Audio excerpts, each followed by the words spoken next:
Supposed to get back with you on something. That's why I didn't get back. I couldn't remember what it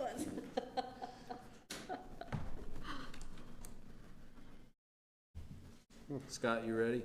Whenever you are, Ted. Okay, it's 7 o'clock, so let's begin. Hammer time.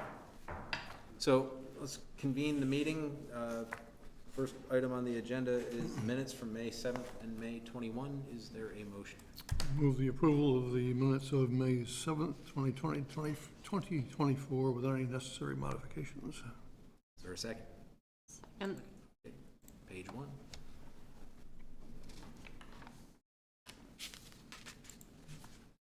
Page 2.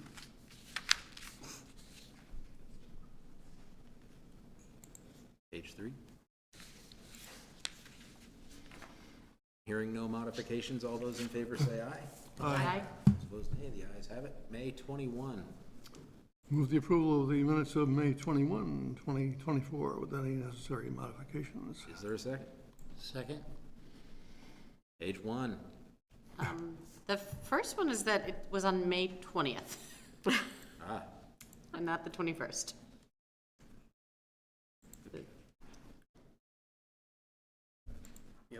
It was.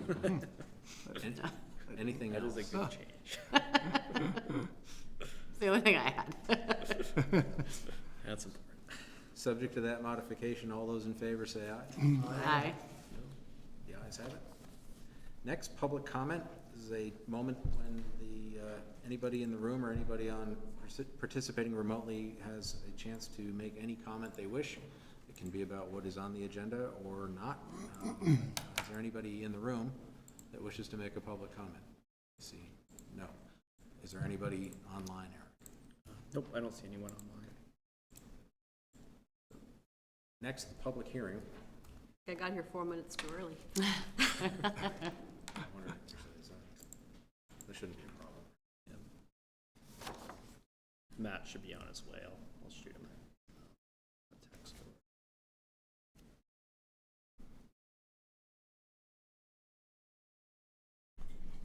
So I'm going to convene the public hearing on our zoning bylaw amendment to conform to the Home Act. Matt Belanger is going to be here momentarily. In the meantime, Eric, is there anything from the manager's perspective that you need on this, or just wait for Matt? Yeah, but Matt, the board saw this first, I think in late January, and so we also went over the, we kind of split it. We had that official map amendment to the VTC campus. So the majority of this bylaw amendment is compliance with the Home Act passed by the legislature last year, making sure our local zoning's in compliance with that, and a couple other cleanup items that Matt will this evening. And there's Matt. Good evening, Matt. Good evening. Ready? Yes. Did the To make an entrance. I've convened the public hearing, so if you had a presentation. I do, a very brief one. So thank you for having me here tonight. Some of you may recall back to early February of this year when we held an informational meeting on these proposed bylaw amendments, and we also held that same meeting on some form-based code map changes in Blair Park. Those map changes were split off from this amendment package that is discussed in the February 6th memo on your agenda tonight, and you moved forward with those separately. So what's before you tonight are amendments to the Williston Development Bylaws related to requirements coming out of Senate Bill 100, or the Home Act of 2023.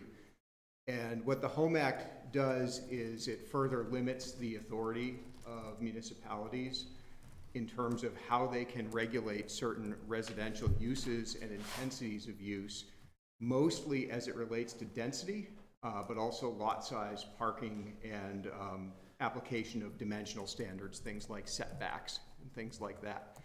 Most of the Home Act provisions became effective on July 1 of 2023.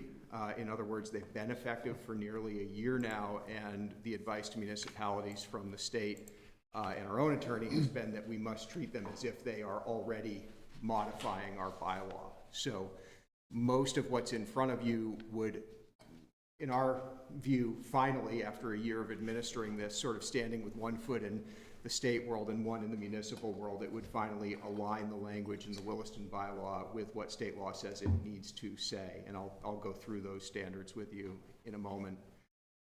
Because of some of the ways that Williston deals with residential density, there's a few sort of added elements that made sense to address at the same time, because coming into Home Act compliance was going to make them that much more complicated.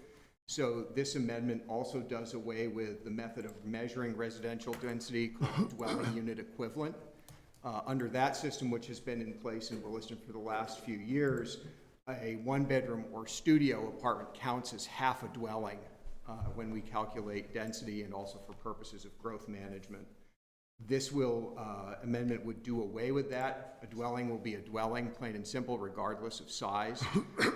This means you don't get more dwellings in terms of density, or if you are going through the growth management system in terms of that system, if many of them are one bedroom or studio, they all count the same. So just sort of undoes that change in the context of other things that are happening that are elevating minimum allowed density in our zones that are served by water and sewer.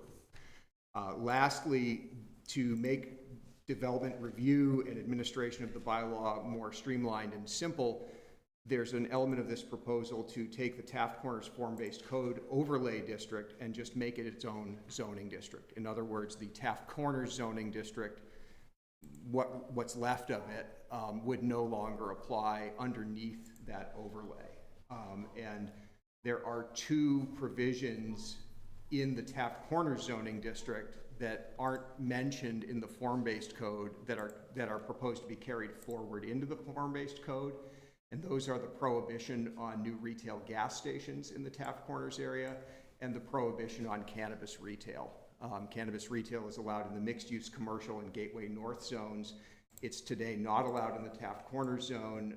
It's not explicitly mentioned as a prohibited use in the form-based code overlay. So if you're going to make the overlay the zoning district and you want to keep things the way they are, that prohibition on cannabis and gasoline retail just needs to be mentioned in the code. Oh, and I almost forgot. How could I forget building height?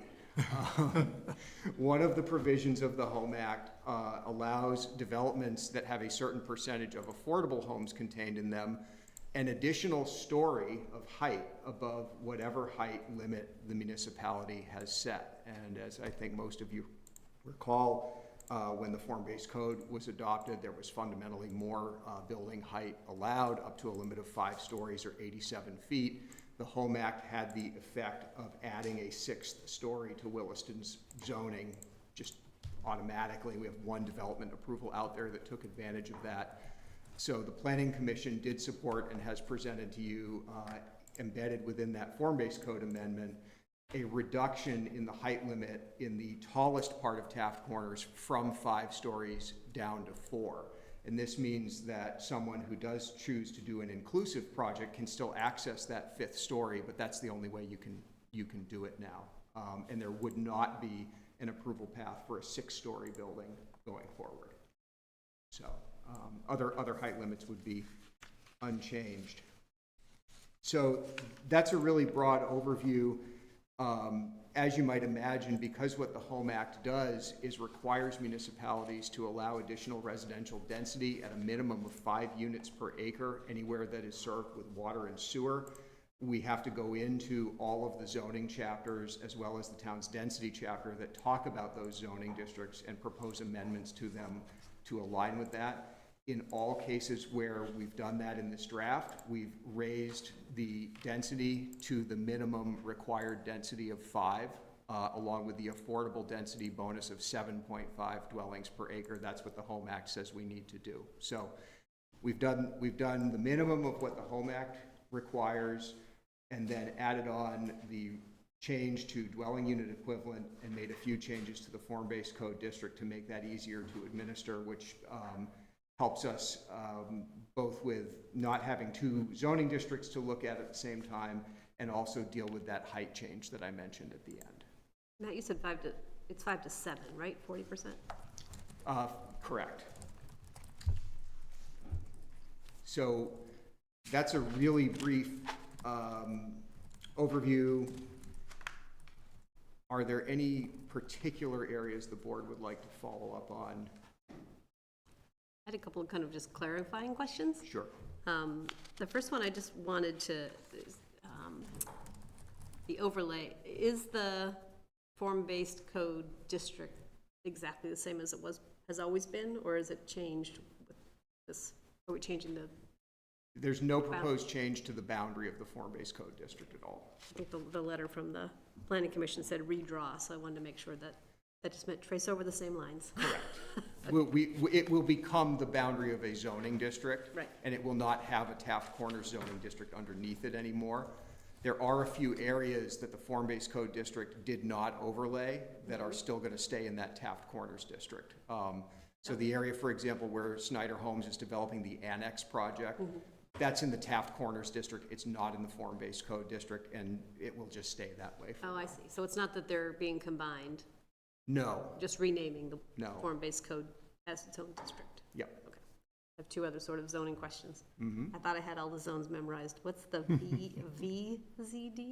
The VZD is the village zoning. Oh, the village, of course. Okay, I was like, oh gosh, I couldn't come up with anything else. And then where is in the ag rural, do we have sewer service? So there's a little bit of sewer service in two places in the ag rural district. One is a handful of lots on the north side of Mountain View Road, close to the North Old Stage Road area. Yep. There are some lots that are in the sewer service area, but not in the residential zoning district. The other place is going up Route 2A across the street from the state police barracks, those single-family lots from Hurricane Lane up to where the open space for over Lakeview, et cetera, starts. Yep. Those are served by sewer and are mapped into the town's sewer service area. So there are a few places that are ag rural, also inside the sewer service area and served by water and sewer. By this time next year, you can ask me anything, I'll know. So you mean up to like Old Creamery Road, Highland Estates? Yeah, it doesn't go quite all the way to Old Creamery, so it's just those single-family homes that face Route 2A, have their driveways on Route 2A, headed up the hill. So there are also areas we serve with sewer and water, or one or the other, that are beyond the sewer service area, like Meadow Ridge, Porterwood, et cetera. Those areas are not covered by the Home Act preemptions. They are not in the town's mapped sewer service area, and they would not have access to that. But we did want to mention that there's, maybe fewer than 20 lots in total where there is some additional density available in the ARZD because of the way the sewer service area boundary's been drawn. I have one more. Yeah. It's not a zone question. The parking,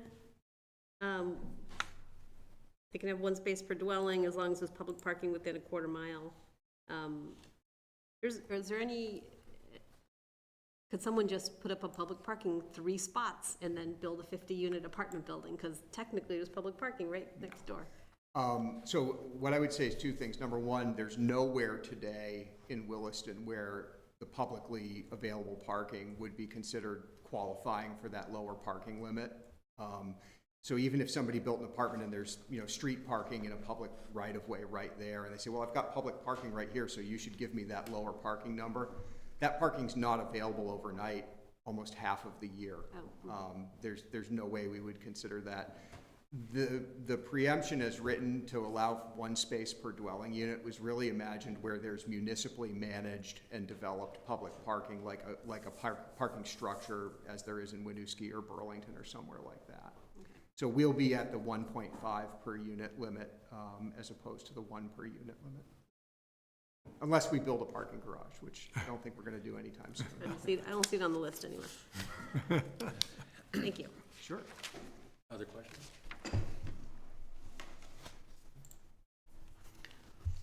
Eric, is there anybody participating online? One member of the public, but I haven't heard from anyone that they'd like to speak during the hearing. Okay.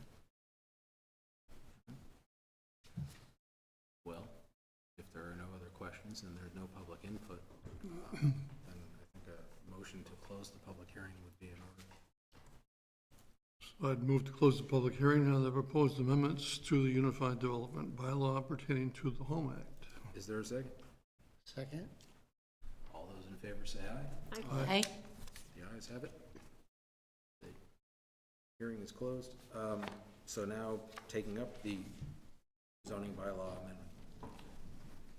Discussion? Questions, comments? I do appreciate you mentioning that we're increasing that, or we're reducing the height level to come back to the same height level. Yeah.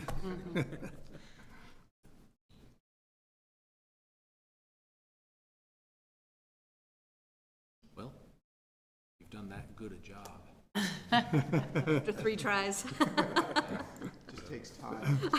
I will mention, a lot of thanks goes to former employee Simon Miles on this project. He spent a good part of the winter hunting down all of the places in the bylaw where this was going to affect things, and when I checked his work, I had no changes. He did really excellent work on this before he departed for distant shores.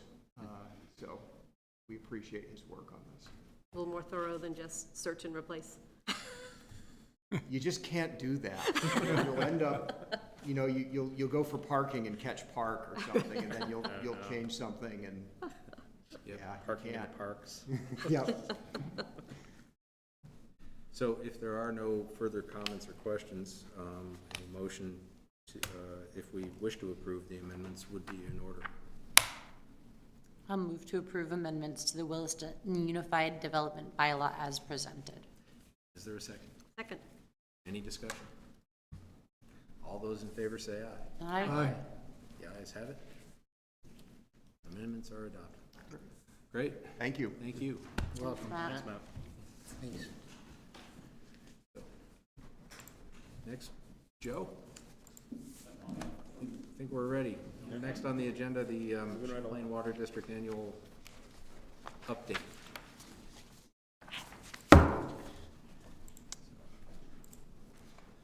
Thank you for having me. Thank you. Joe Duncan, General Manager, Champlain Water District.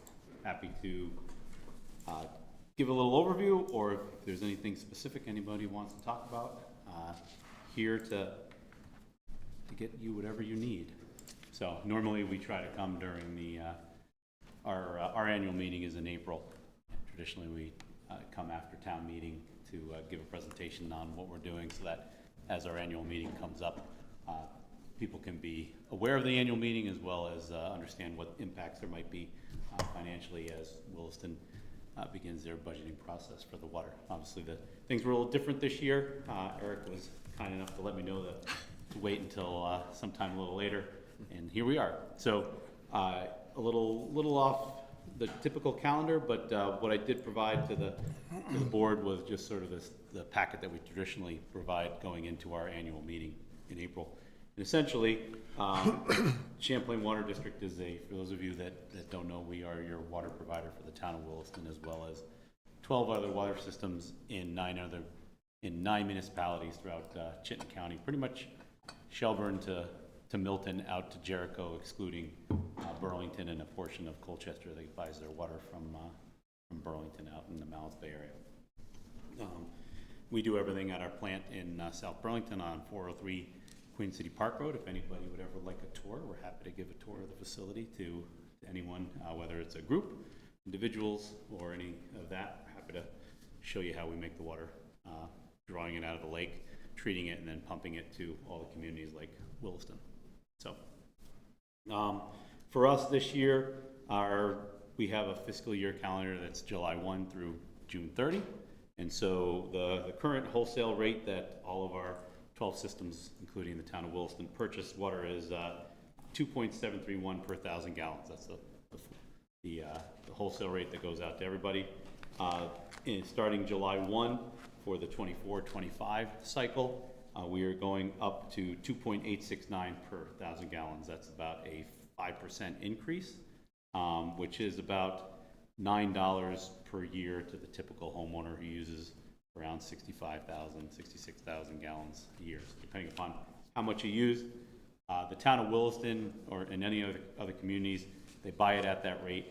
They have their own charges that are on top of those, because they run the water system, as you may or may not have been exposed to yet. The town of Williston has their own budget, similar to other communities, and they have their costs, and those costs include the purchase of our wholesale rate. So when I talk about the impact of CWD's wholesale purchases, it's about $9 on the year for a typical homeowner for Williston buying water from Champlain Water District.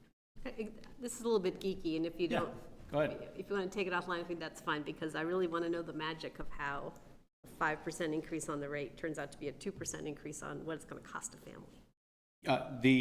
The way that it works is that basically, Because we're trying to figure out how to do this with our budget too, and I haven't got there.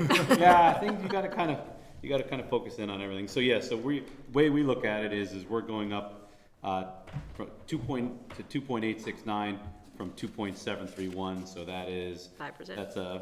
That's a 0.138 increase per 1,000 gallons. And so if the typical user uses 65,700, it's 65,700 times 0.138 divided by 1,000 gets you to $9. So you know, numbers and math and statistics, however you kind of start looking at things in a different way.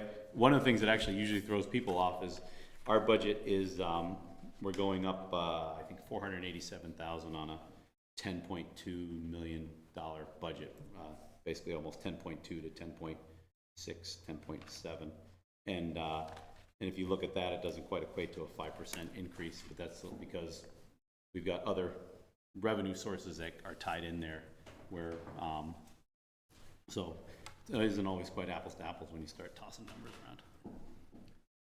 And the select board will be reviewing our water budget and other enterprise funds at the next meeting. We had to move those one meeting, so it was good to have Joe in here this evening to preview some of the water budget on the wholesale side for you. We actually have 8 board members on our commission, our board of commissioners, and Liz Royer is the town of Williston's representative. She could not be here tonight. She had to go to a conference in Michigan, so she wasn't able to attend. But she is your rep, and she's engaged pretty much at all the meetings. So if there's any questions about what we do or specific to Williston that you'd like her to pursue, she is your rep. I said 9 communities. We have 8 reps. We'll actually be adding a 9th rep next year because of the Essex Junction change that occurred. It used to be that Essex Town could include both the village and the town for representatives, so can't do that anymore. So we're going to be adding a 9th one in 2025 because we do three commissioners on 3 different 3-year terms. So Liz is on until 2026. So things to kind of be aware of for us with regards to just sort of overall CWD as well as specific to Williston. Water sales are down a bit for us the past 2 years. A lot of that has to do with we're down about 0.2 MGD, which might not sound like a lot, but we typically sell about 9.5 million gallons a year, and of that 9.5, it used to be Global Foundries was around 3.3 of that out of their chip making facility in Essex Junction. What's happened is 2 Octobers ago, Global Foundries changed up their water usage. I never really got the full story, but my understanding is they might have downsized some of their chip making capacity and therefore their water use. So they are actually down about 0.2 MGD. And so we're seeing that's about 200,000 gallons a day of water sales, which may not sound like a lot, but it actually is a lot when you look at things. And so our water sales are actually down about 0.2 on average over the past 2 years. But one of the trends that we are seeing actually, I think, is one of the questions that's always been out there. It's an interesting chart in what was handed out about historical water sales. You'll see a green and a yellow area on the water sales, and for whatever reason, Chittenden County has our water sales exclusive of Global Foundries have almost been sitting around the 6.5 MGD mark for a very long time, and that's basically all the water sales except for Global Foundries. And you'll see our water sales spike from 11 MGD in the 90s, 2000s, and then down to where they are today, around 9.5. And so Global Foundries really kind of affects the overall water sales a lot, but the rest of the county kind of stays the same. And but I think what we are seeing is a slight uptick in that, and I think finally the growth in our service area is starting to show some signs of turning the corner on what I think has been a major conservation effort, as well as just a change in water fixtures and in old construction, new construction with more conservative approaches, as well as even businesses looking at more ways to conserve water, because that impacts the bottom line. So I think as much as it's a potential concern that Global Foundries is down, we are seeing some uptick in sales throughout the systems. So hopefully there's a lot of news about Global Foundries getting funding and changes in what they might do, so perhaps that will be a different story next year. The other thing to be aware of is climate change is a real thing, at least in our world it is. And so the lake water that we draw out of the lake is usually the higher the amount of turbidity or material in the lake, the more effort there is to clean the water out. And we're lucky to have a very small turbidity level in our water. We're usually below 1 NTU, which is pretty clear. It's really like just kind of looking through it, seeing a little bit of fog in it. But for whatever reason this winter, we've been up around 1.5 to 2 NTU, which again doesn't sound like a lot, but it is double what we're used to. So it's more chemicals, more treatment capacity, more backwashing. And so, and that's been the result of actually, usually, for those of you that remember cold winters back in the day, we'd get a Lake Champlain, we'd draw our water at Shelburne Bay, it would kind of ice over. You'd get to March, April, maybe you'd have a January thaw, but March, April, you'd get there and you'd kind of hold your breath that all the snow melt and this rain and everything else that comes down into Shelburne Bay doesn't get so turned up that you're pulling mud in, you know, not really, but for us, you know, you're pulling in a higher turbidity that you kind of hold your breath that you can get through this large dosing of a mucky water. But what's happening now is, as everyone knows, is you get some snow in November, December maybe, that rain comes, it melts, we get a turbidity event in the lake, and then just repeat through January, February, and March. And so we actually didn't see, it went up to about 2 NTU and kind of sat there all winter. And this week was the first time we got below 1 again, with the lake kind of finally clearing itself out of some of that stuff. So, you know, the changes in winters are definitely affecting that. The other thing is we are getting hotter summers. What that affects is we have tanks out in the system. We have 3 tanks in Williston. We have 1 at Maple Tree Place that serves pretty much like the Home Depot, Industrial Ave area. And then we have 2 tanks in the higher zone here, which serves like this area, North Williston Road. And that's one that was brand new off of Mountain View a couple years ago. And then there's one up on off of Route 2A in the vicinity of the houses that were talked about that are on the sewer of the hill. And what happens is there's we try and move water in the tanks as much as possible, but if the temperatures are extreme, it starts to bake the tank a little bit. If you bake the tank with hot temperatures, you can start to eliminate the chlorine residual that's in there, and it can start to turn on you. And so one of the things that we're looking at is putting in a mixer in the Williston South tank up on the hill off of 2A to help kind of keep that water fresher, so that it turns over more thoroughly because of the changes in both water temperature as well as air temperature impacting the tanks. So a bunch of stuff that we're kind of working through, just sort of make you aware of the things that are going on. And then we do have a couple projects we're doing at the plant. We're replacing an old tank that has failed at our treatment plant for a filter water tank. We're going to do that this summer. The bond was passed 2 years ago. And then this past March, we held the bond for SCADA improvements, which is the controls that run our plant. And so we'll be doing that $3 million project starting this year to change out the aging equipment that we have that runs our plant to get us more modern and set us up for the future. So that's kind of everything CWD. I'm happy to answer any and all questions you may have And again, invite anybody to tour the facility anytime you like. Questions? Could you explain this debt? Yeah, I can't figure out which color goes with it. That's a good one to talk about too, is because so what we try to do in all of our projects that I referenced is that, thank you for bringing that up, because there's a reason it's in there. What we've always tried to do is, whenever we have debt service fall off, we try and put an equivalent amount of debt service back on there, so that we don't, so we're basically doing another project at the same, without impacting the rate.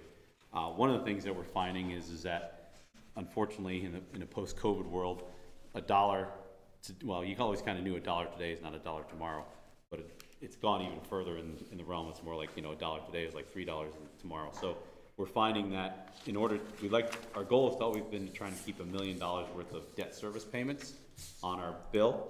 But some projects that we have coming up in 27, 28, and 29 are going to force us to probably go over that $1 million threshold, and that includes some improvements to the SCADA project that I mentioned, as well as the south filter water tank that we're doing. Is that those are going to result in probably about a $1.1 million in debt service, which that extra $100,000 will be borne across the customers with the wholesale rate. It's just sort of a realization that we can't quite keep up with just doing keeping the $1 million as the marker. We're probably gonna have to go up to 1.1, 1.2, if that makes sense.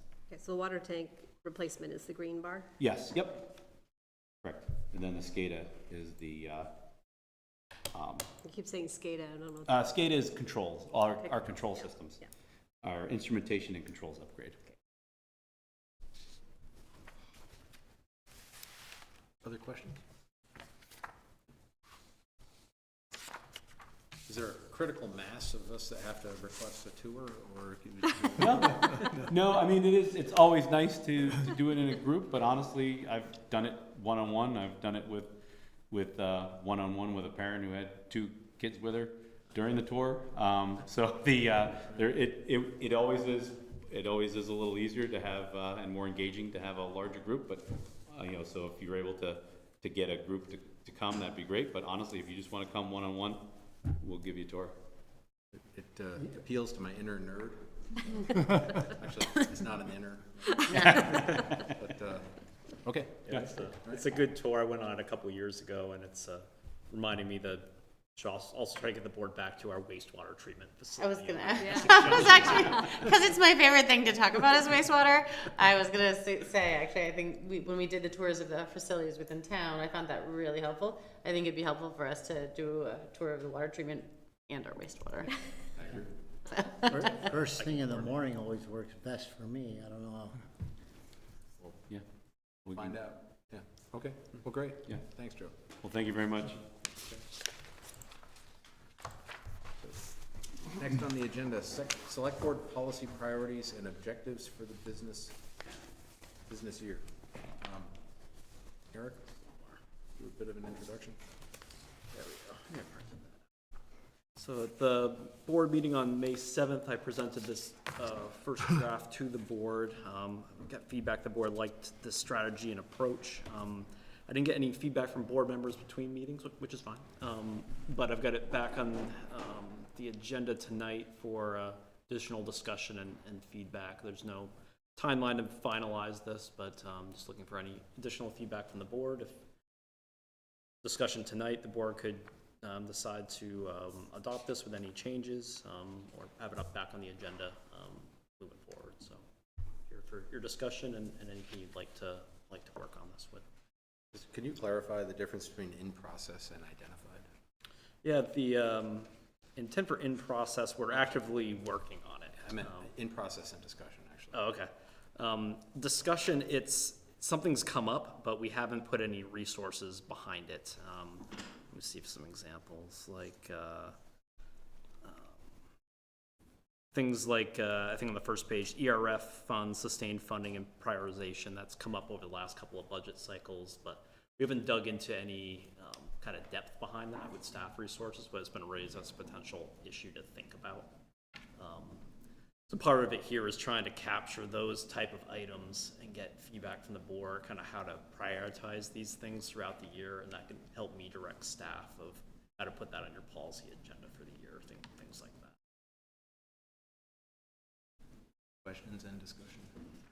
The only thing I can think of is the Community Justice Center. I'd like to understand more about that. You know, it seems like that's becoming more and more of an issue, using more and more resources in the town. No, I've had people reach out to me and ask me too about it.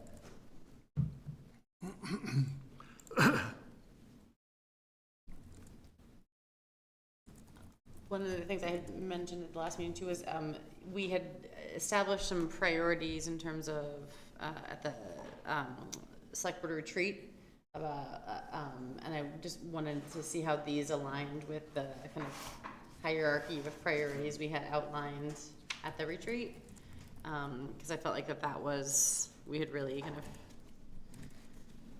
come to some agreements on what we saw as the major focus areas to be worked on. So, and I think these, from my recollection, you know, cover some of that, but there may be some additional. Yeah, I've got notes from that, so I'll pull those up. Okay, thank you. Good point. So, other questions or comments, or should we wait to find out what the answer to that, how they, before we make a decision? Yeah, I'd like to just make sure that we're covering our bases with what we had previously talked about, because I felt like that was a really valuable, you know, exercise we had done, and yeah.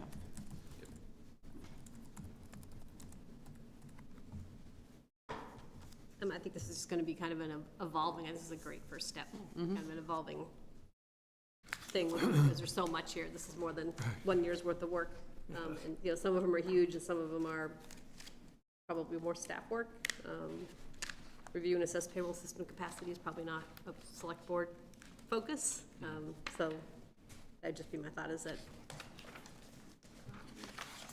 what was the what is it, the analytics on the Taft's Corner Growth Center? I was interested in what you meant by analytics to tell the story of the growth center. Yeah, part of, we're doing some work on this right now. It's kind of that, looking at our grand list, kind of a deeper dive, and looking to see what's the story from the growth center and valuation increase, you know, historically and moving forward, and thinking about how that leverages our grand list from both the commercial and a residential standpoint. Trying to think more of, you know, what's the value of that growth center to town, both from a service need and delivery standpoint, but also from a grand list standpoint. And on the payroll system, the select board would get involved at the part where it involves money. Because it will involve money.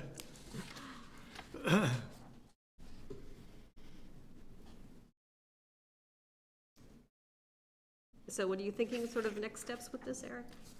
Yeah, what I can do, I'll pull up the notes from the retreat, and I'll do a cross-reference. I can put together a memo for the board there, just to make sure we're being thoughtful with those highlights, make sure it's all incorporated within this.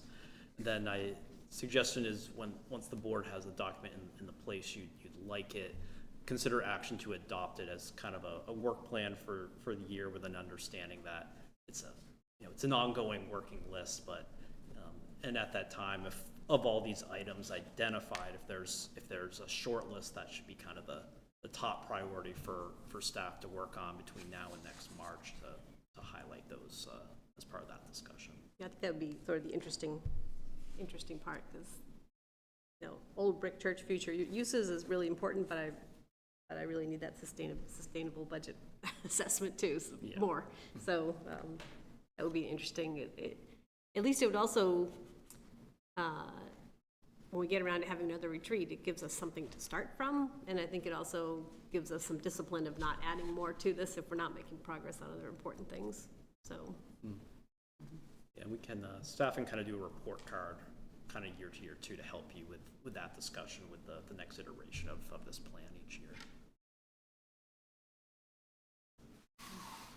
So, does that give Eric enough guidance from board members?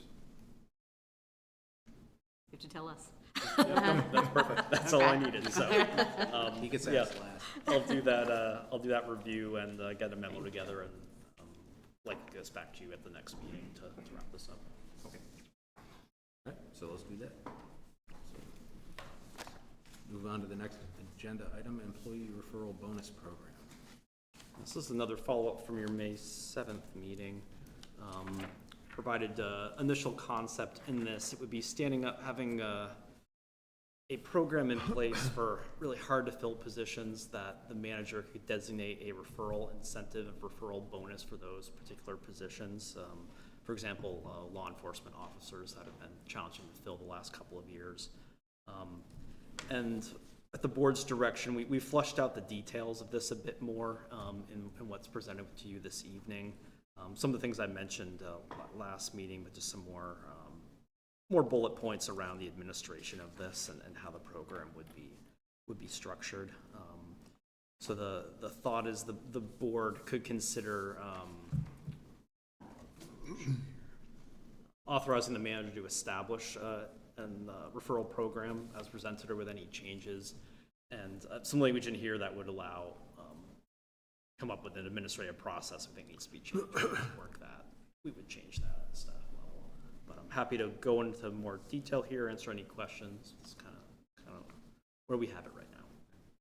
Questions?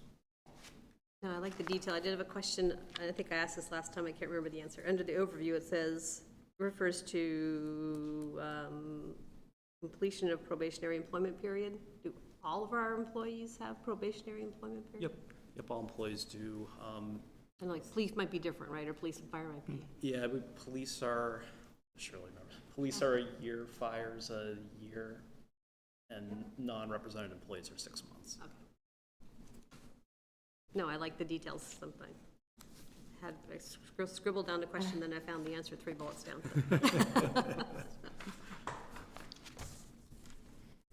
Other questions?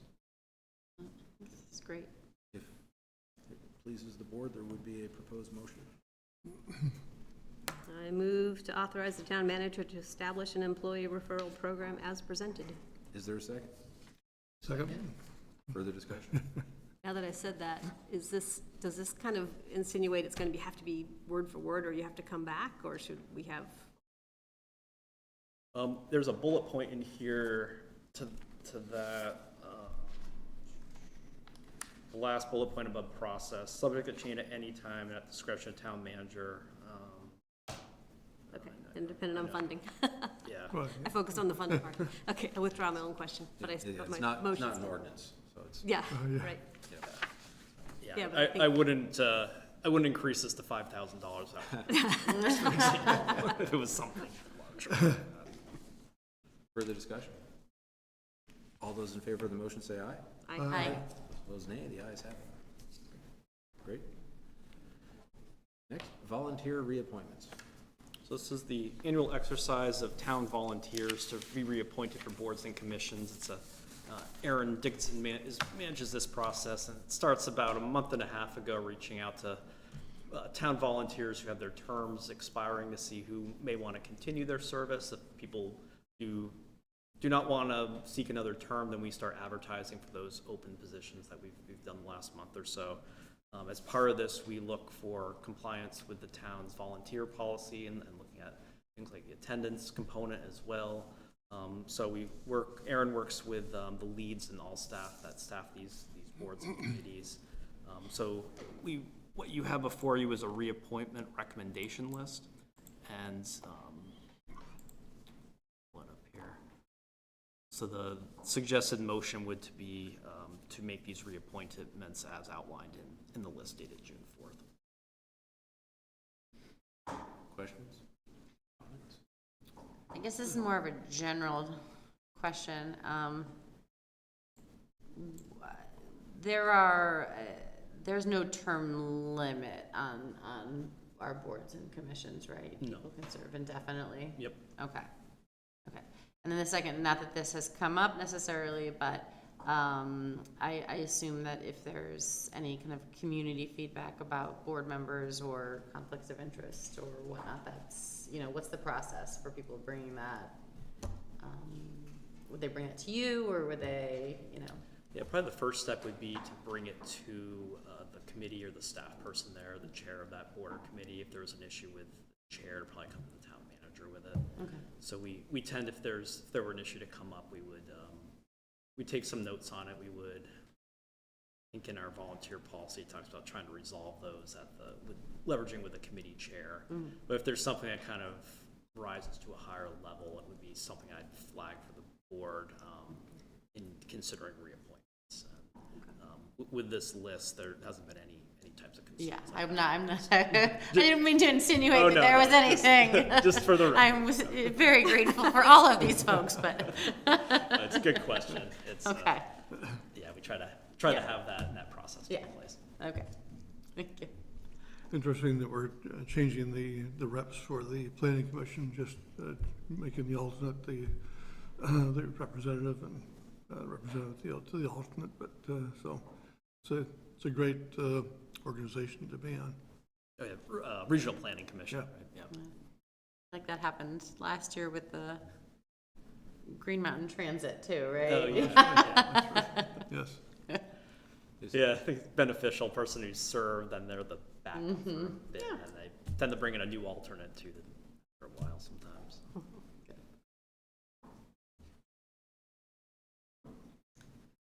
Is Andy Watts still interested in being on? I thought I got something from him. That Yeah, the alternate? he's willing to be the alternate Oh, okay. and switch with Karen Great. Peterson. Okay, that's what we're talking about. All right, sorry.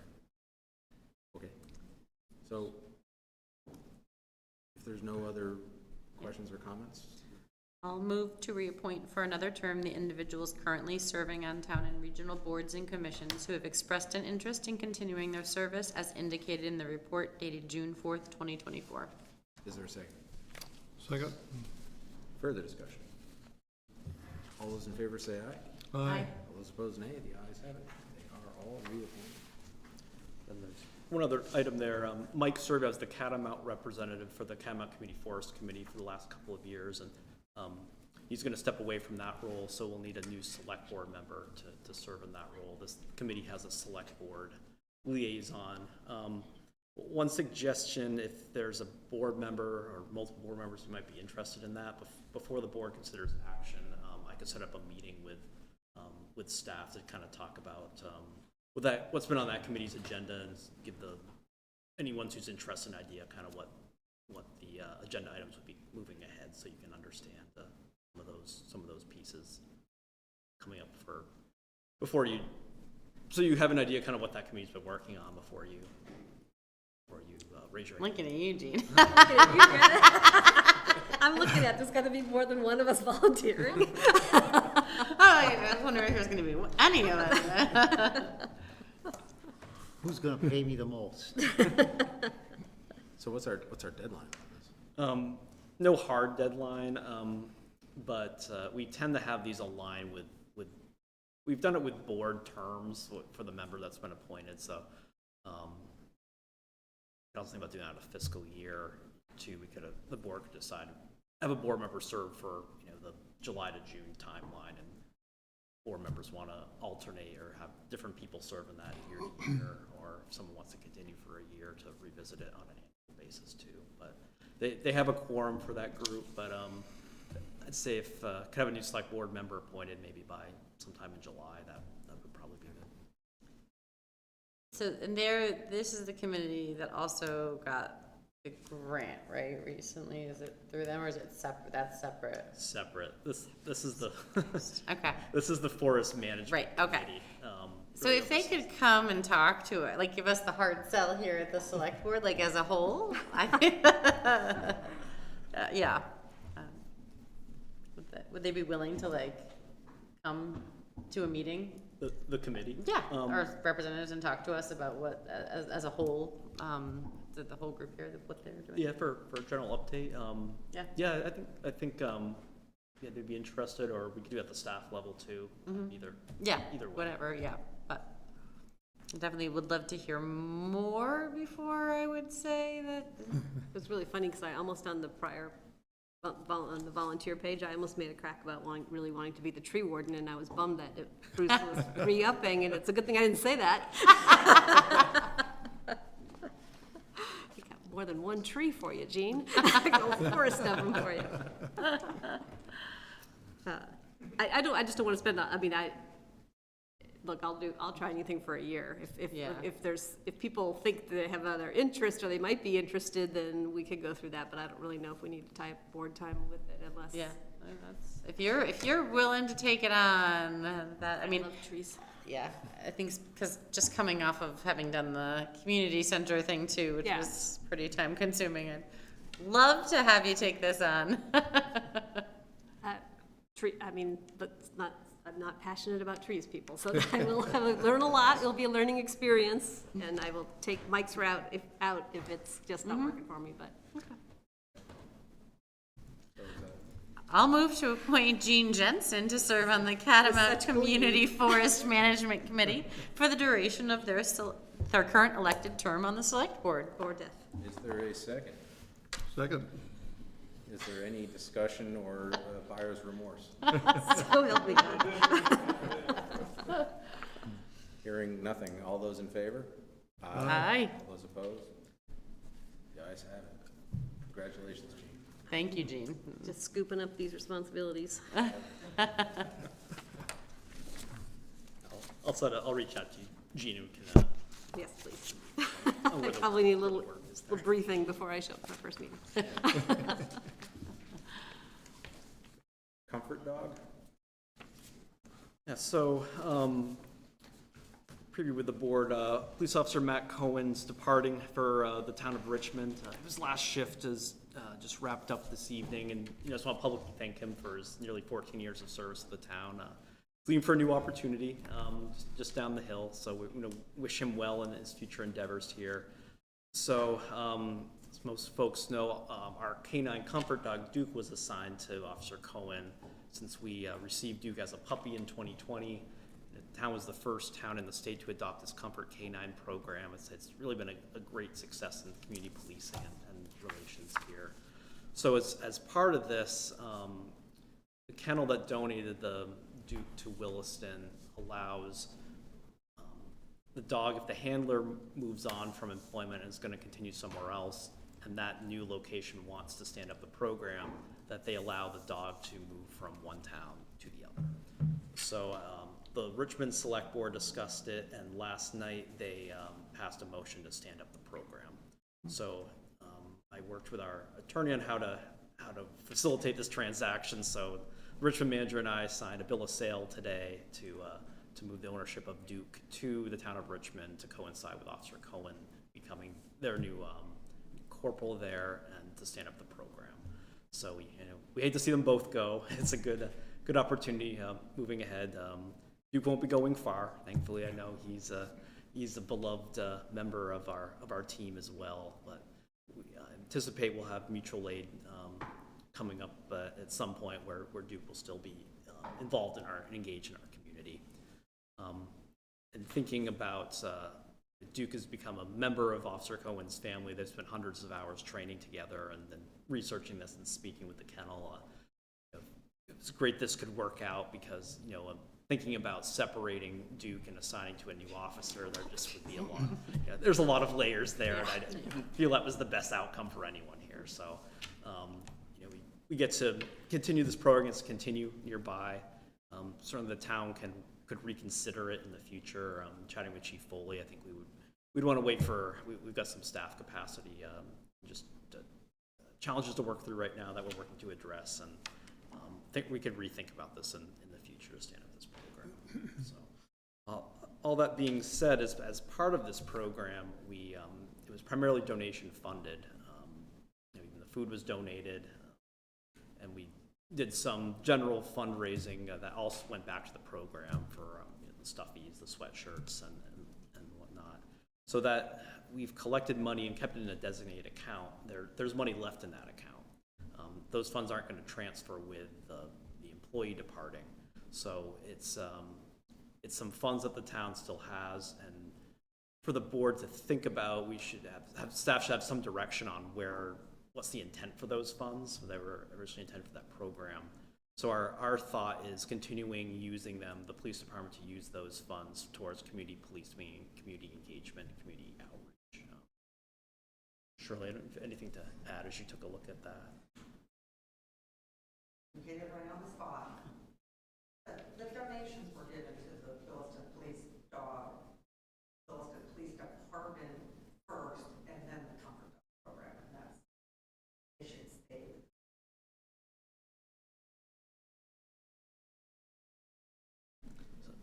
Don't need a final decision tonight, but just kind of raise it so we'll have to manage those funds moving forward.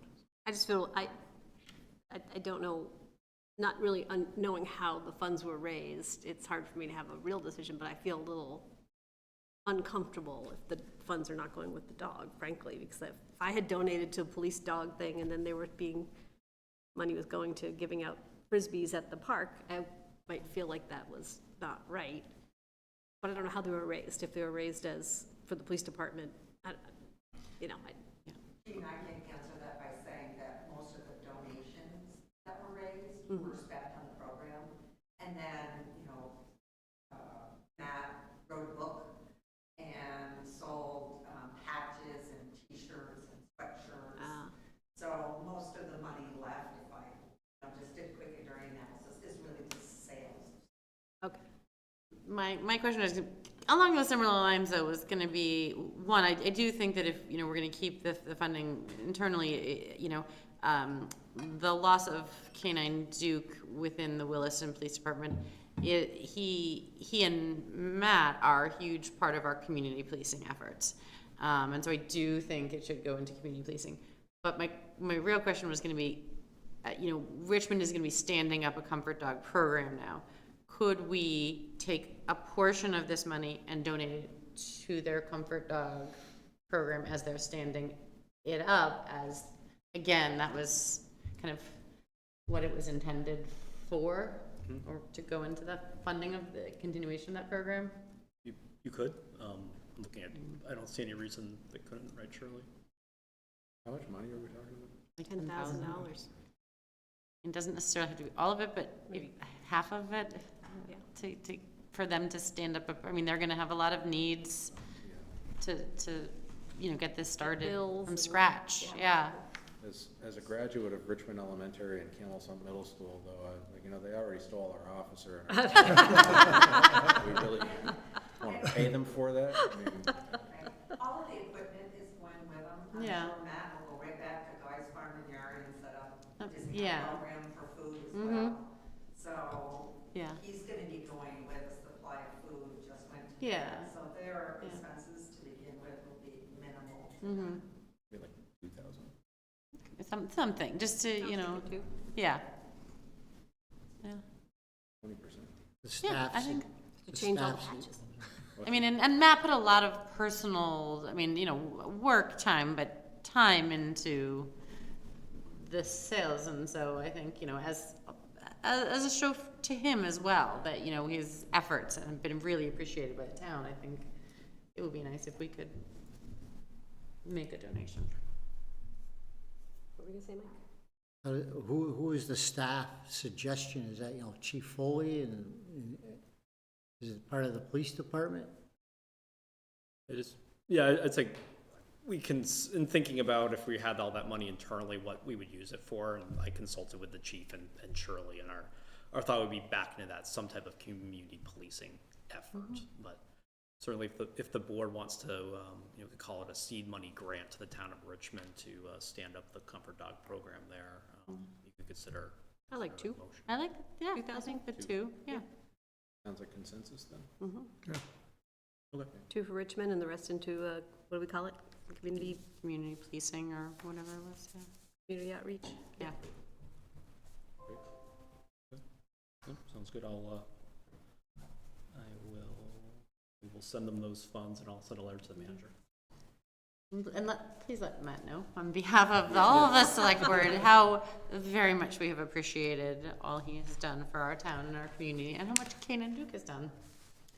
I know there's lots of children today who were very sad to hear that that was Canine Duke's last visit.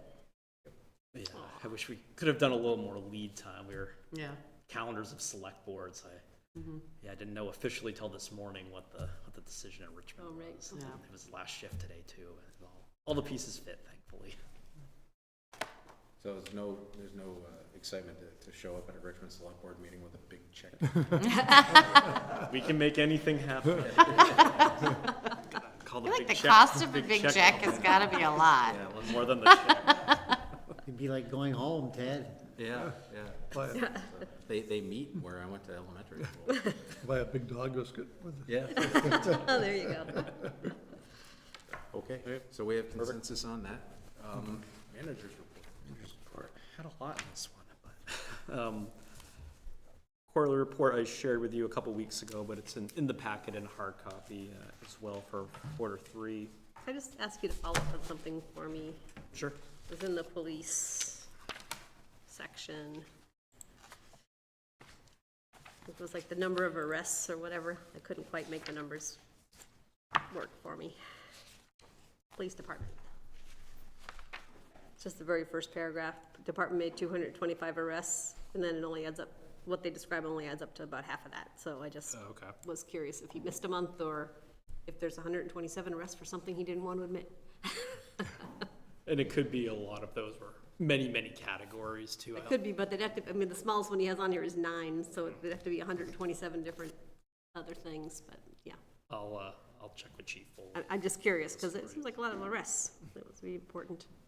Sure. I'll follow up that with the chief tomorrow.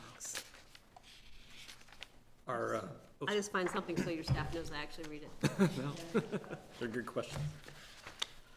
Our also our local option tax report we received for the third quarter, and you'll see we kind of do this running table that shows where we are in relation to our budget. So we are, I'll pull it up while I talk about it. 3/4 of the way through the fiscal year. We're just shy of $3 million raised. We budgeted $3.6 million. We've kind of forecasted all along that we would exceed that number. And as we built the FY25 budget, we tried to true up that number a little bit to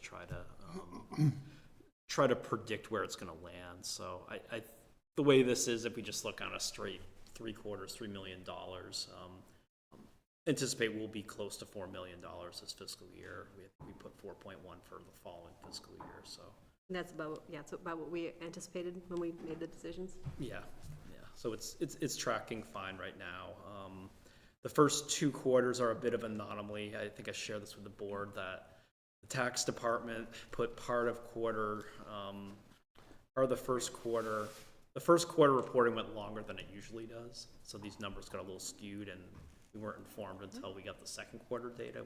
Then we'd already transmitted the budget at that point. So we'll keep an eye on that moving ahead, but it's think about things like new hotel that's being built in Finney Crossing, and think about our rooms tax on that. If you had the hotel full for 2/3 of the year for occupancy there, Matt in planning was running some rough numbers trying to estimate that, and we think if you had that, we may leverage additional $30,000 to $40,000 in rooms tax for a building like that. Think about some new restaurants coming into town, in the former Vermont Tap House property. There's a new Mexican restaurant coming in there, the new Burlington Bagel coming into Friendly's. Those all affect it and add together. Some of the retail space has been vacant. I know there's looking into Christmas tree shop. I think it's gonna be divided maybe in 3 different retail spaces. So trying to see things come back into those spaces. So it's interesting to look at the data, knowing some of those variables, but we can't get that deep of a look from the tax department. So it's always, we know anecdotally what's going on, and we can correlate that a bit.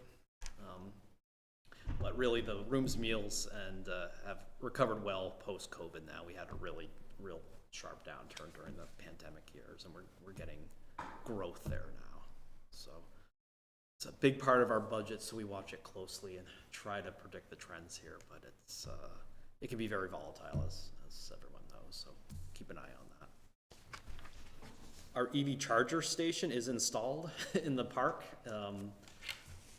The Energy Committee is going to be making a recommendation of how to do a pricing structure for that. That I'll have on your agenda for your next meeting. I think we're going to do a soft test to make sure you have to program it and turn it on and everything. We've got it insured now and all those pieces. So the board will have that to think about from a policy. Do you want to charge just the price of power? You can't add any extra tariff on it or anything because it's tariff law, but you can break even on the price of power. You can charge a user fee of maybe $1 an hour or a couple just to avoid people parking there all day and plugging their car in. So we'll have a recommendation from the Energy Committee on that piece. I included the Community Projects Fund ranking sheet, formerly ARPA, in your packet. I got feedback from a couple board members. I worked to incorporate that, but see if there's any additional feedback from the board to finalize that, and once that's finalized, I'll distribute it. I anticipate this will be probably a July 2nd item after the utility budget just got moved to next meeting.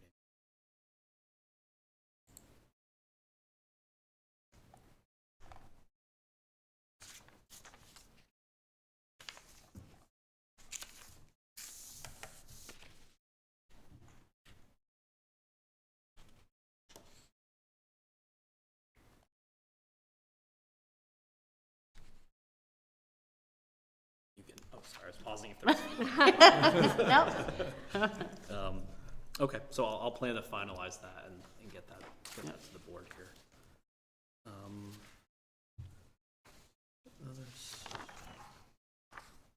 That's all other things in my written report, but that's all I have for my verbal reports. Yeah, just take that, Eric, as we value your commitment and your ranking. We value your objective on it. Okay, so other business? Yeah, a couple items this evening. First is a housing committee seat. The board had appointed Bruce Fuller to the housing committee last September. To date, he hasn't attended a committee meeting or had communication with staff. We've had multiple attempts to reach him. Our town policy sets a benchmark at 60% attendance for committee meetings. A letter was sent to him from Chairman Kenny on May 8th, stating given this attendance record and not hearing from him, the select board would take up whether that position on the committee has been abandoned if there was no response within 7 days. There was not a response. To declare the seat on the committee is vacated, there's a suggested motion. I had our town attorney kind of review our policies and procedure because we haven't really had something like this come up before, and this was the process that the town attorney recommended the board consider. Discussion or questions?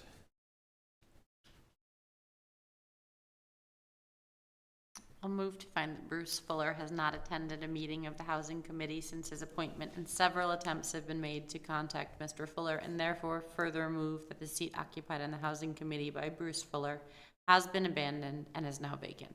Is there a second? Second. Further discussion on the motion? All those in favor say aye. Aye. Those opposed, nay. The ayes have it. Then Department of Liquor items. So. First is, as I mentioned, the Old Vermont Tap House is going to reopen as Casa Grande Mexican Restaurant. I know they're hard at work. It's got a nice fresh coat of paint over there. Looks great. I saw that, A nice dark red. So they have an application in for their first class liquor license for the restaurant. Checked with planning and zoning, and there's no issue with this request on the staff's end here. So looking for the board acting as a local control board to consider approving a first-class liquor license for Casa Grande Mexican Restaurant. Questions for Eric? So moved. Is there a second? Second. All those in favor say aye. Aye. The ayes have it. Next are catering permits is the season for that. The first is the Sausage Shack to cater at Isham Farm, Outdoor Farmers Market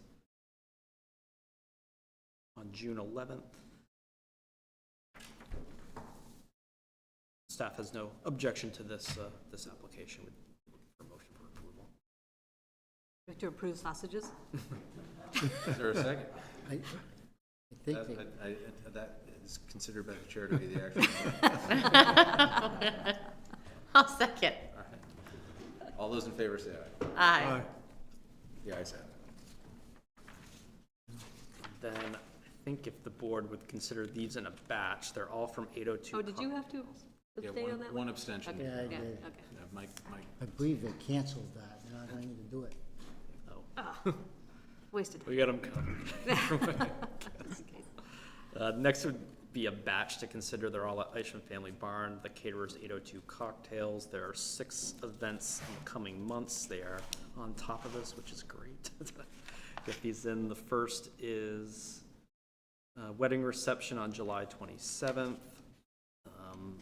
August 18th, a wedding reception. August 24th, a wedding reception. September 14th, probably a wedding reception. October 5th, also a wedding reception. And October the 12th, a wedding reception.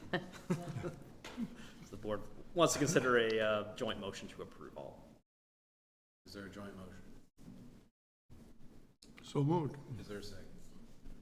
Second? Any discussion? All those in favor say aye. Aye. Nays, and one abstention. That's all the other business I have. Okay. Thank you. So, that being said, there is a need for an executive session, and there is a proposed motion. Do we do final thoughts just in case? Oh, I'm sorry. Yep. No, I skipped that entirely. It's okay. Apologize. Yeah, final thoughts on the agenda items from this meeting. Anything that, on further thought should be discussed a little bit more? My only note was that I genuinely am interested in doing a tour of the water treatment and the wastewater, so Me too. if we could get that maybe scheduled as a board if other people are. Sure. I can pull the board and we can find some dates this summer. They're a very interesting tour. Good, good. They're exciting. Okay. Anything else?